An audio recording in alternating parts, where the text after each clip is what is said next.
l'encouragement à la pratique du sport, c'est plutôt le domaine du ministère des Sports, du ministère de la Santé, du ministère de l'Éducation. Ce que peut faire le ministère des Affaires étrangères, c'est aider à des initiatives comme celle d'aujourd'hui, de réunir au niveau européen ou au niveau international ceux qui créent le sport en entreprise pour qu'ils se parlent, pour qu'ils échangent les bonnes idées, les bonnes pratiques, les initiatives et aider à le diffuser via le réseau diplomatique.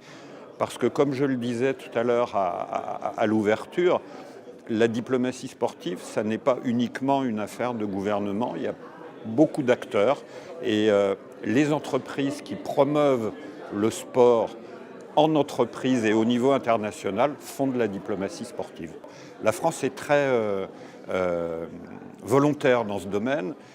Nous avons la chance d'avoir un président de la République qui est fanat de sport et qui est très conscient de l'enjeu que représente le sport, aussi bien en termes de santé publique qu'en termes de réalisation personnelle et qu'en termes aussi économiques.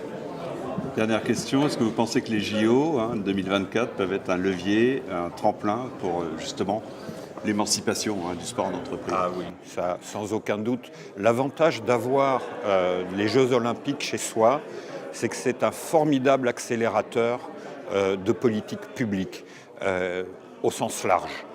Et les projecteurs vont être braqués sur la France, les projecteurs sportifs vont être braqués sur la France, pas uniquement en 2024, dès maintenant.